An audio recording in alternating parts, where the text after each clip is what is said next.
I'm Carol Barnum, Director of User Research at UX Firm, and this short video continues our quick discussion of what's in our UX Research Toolkit.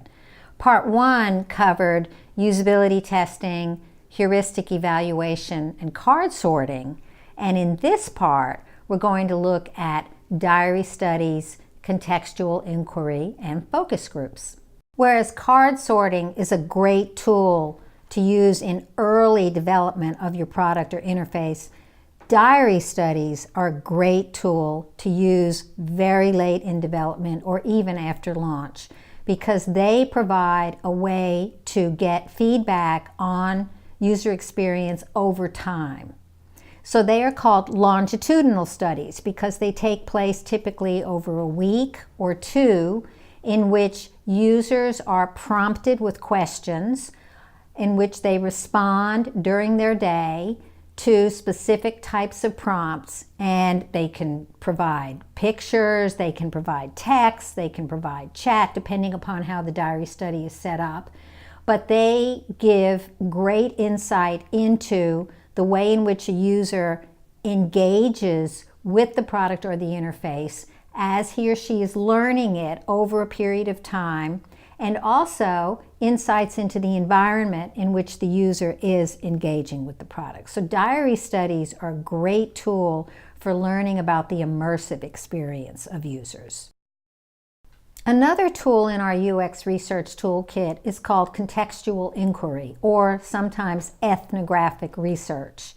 This is a great tool to get information about your users and their environment even before the product is designed, because it will, through the process of shadowing somebody in the environment in which they'll be using the product or interface, or interviewing them on site where they work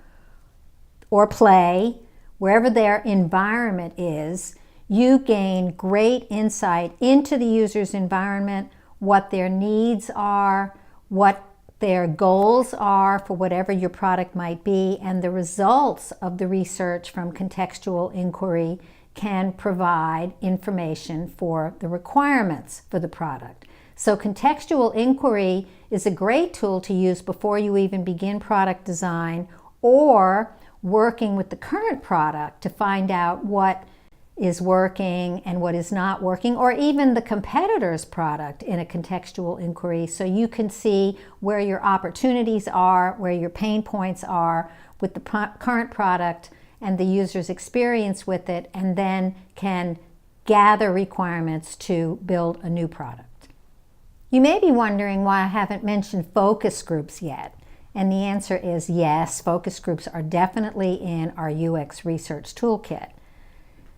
Many people who are prospective new clients come to us saying, well, we'd like to engage with you to do some focus groups. And we respond by saying, well, tell us what your goals are in terms of your research. And oftentimes, people come with the idea that they're going to do focus groups because that's all they know. And of course, they're extremely popular in market research. So we explore what makes sense in terms of the best tool or combination of tools that work for the prospective client, and it may or may not be focus groups.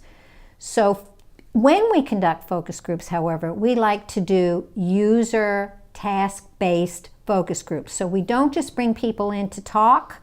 about something, but we get them to engage with the interface or the product or paper or anything that wherever the product is in development, and get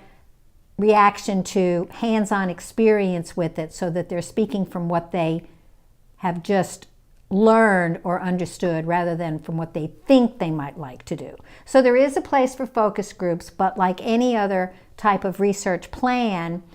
it really depends on what your goals are for the research about user experience and which particular tool or combination of tools is going to be the most useful and productive for you. So the bottom line is every discussion of a user research project begins with what you want to learn, and then matching those objectives to the right tools, and of course to fit your budget.